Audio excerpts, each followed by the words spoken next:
kind of swirling the fluid around inside here. This is after flushing it a couple of times, and maybe you could see in there where it's suspended inside the oil, the contamination in there. Now I've thrown a magnet in here. We're not really picking up any particles or anything, but it's that small that it's just like that cloudy, dark, wavy spot in there. As you move the fluid around, you can kind of see it. So we've flushed it out a few times now. I think we'll take it for a drive, and if we have to continue flushing it, we'll do it again, because that modification we made there makes it pretty easy to do now. All we got to do is take the plug out, open the valve, and lift up the front, turn the wheel side to side. That helps purge the oil through the system, and it doesn't take very long. And then you flush it out, close off the valve, put the plug in, put some more fluid in there, and circulate it through, and it should be all right. So I have the funnel in there, and basically I got it into the hole kind of tight in there, because when you're turning that wheel side to side, the fluid's going to come out of the top.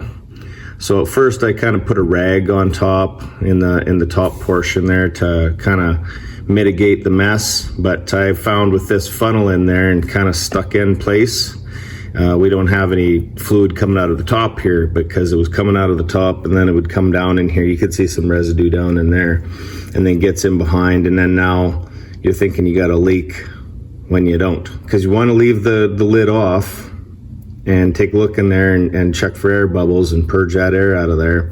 With the lid off, it's going to want to splash out of there when you turn in the wheel, and especially the faster you turn the wheel, the more the fluid is going to rush back to the reservoir, and then that's probably where it's coming out real fast. We've removed the two pulleys here. We've got a tensioner pulley right here, and then we've just got a normal pulley right there. And we've removed both of these. We've got them on the bench there, and we're going to take a look at those and see if that's what's causing our noise here. We've checked this power steering several times, can't find any reason why it should still be making noise. Now we're looking at something else, and maybe this might be our problem.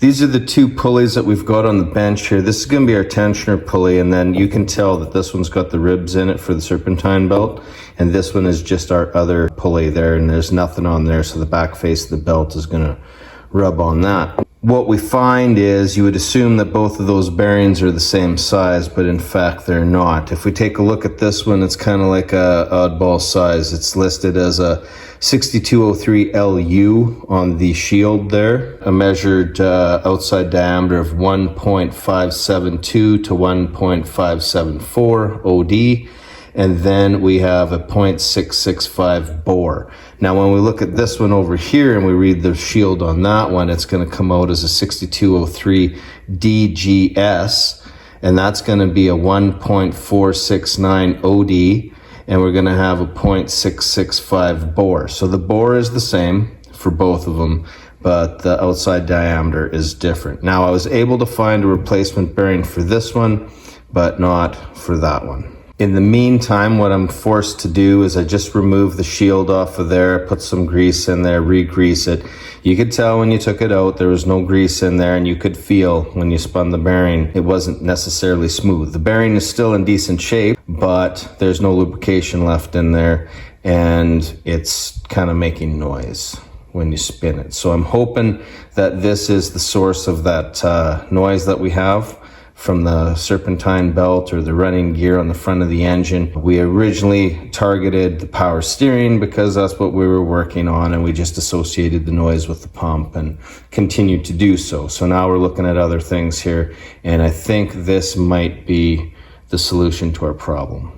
There's a little episode here when we're installing these pulleys. So this one here has this thin little kind of washer plate on there, and it got cocked in there, kind of got twisted or cocked, and then it basically deformed it. That's no good.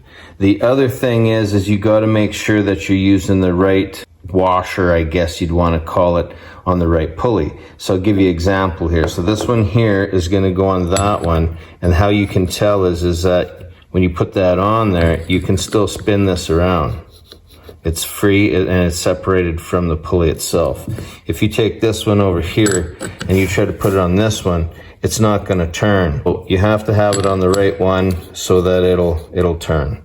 So that one goes there. This one's been damaged. I went off another Jeep and I found one of these. So what I did was I just made one. I made one here, and I got it close to the same diameter, but that was the amount of material I had. I just machined that to fit inside here. That's gonna go in there. It's gonna fit the inside race of the bearing, hold that on there, and then it'll work as it should. I understand that there's people out there that don't have the ability to do that, machine a new piece like this. I guess you'd have to be creative, either find a part from another parts vehicle, because I don't think that this one is readily available to be replaced.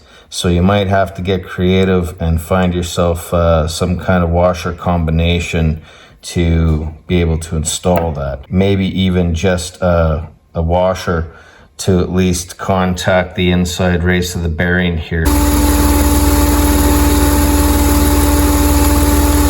Well, after doing all that work, we still got our noise, so it could very well be another bad power steering pump.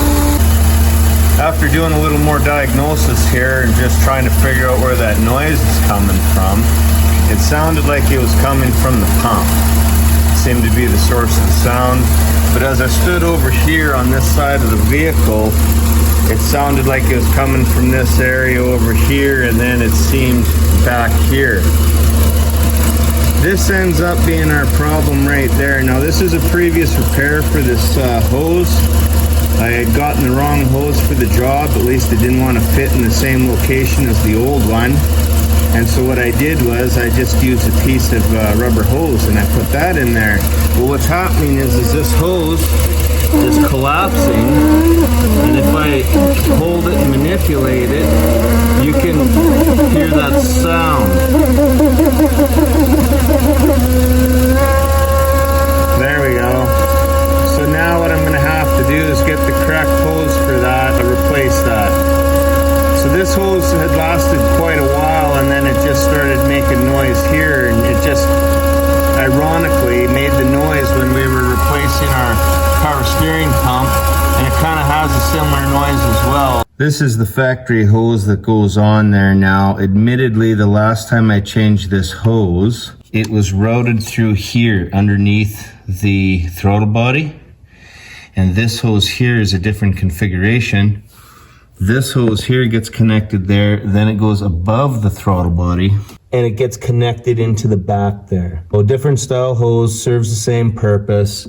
I didn't realize that at the time. I thought it was the wrong hose that was ordered for the job, and therefore that's why I used that rubber hose, and now it's collapsed, causing that strange noise. So here is the new hose that's installed. That just fits on there. There was no clamp for that side. It gets routed up over top of the throttle body, comes over to the driver's side, and it gets hooked up here. Now what I've done is I removed the pinch clamp off of there, and then I put a gear clamp on, so it's going to be easier to remove in the future. And there's that setup that came with it, and I got rid of that because there's no way I'm going to get any pliers in there to release that pinch clamp in the future. This box here that goes onto the throttle body, that right there is just going to push right over top on the throttle body, and then there's a gear clamp up top here to tighten up. And then once you've done that, you also want to push it into these two clips here. And those are the two clips there. That one's busted. We still have this one. And it'll fit in there snug. And then once those two pieces are in, we have this electrical connection over here that gets plugged in. And here's that electrical connector right there. We've got that pushed into place there, tightened up our gear clamp at the back. And then over here, here's our sensor, and there's the plug that plugs into the sensor there. Now we'll hook our hose that connects from there to the air cleaner assembly here. So we throw the filter back in, throw the top on there, connect that hose, and then going to connect the hose connections here and here. And here's the last piece hooked up there. We've got two gear clamps on our hose, one here, one there. We have our hose on the side to connect right there. In the back, I don't know if you can tell, but there's some fingers that will go into the back lip there.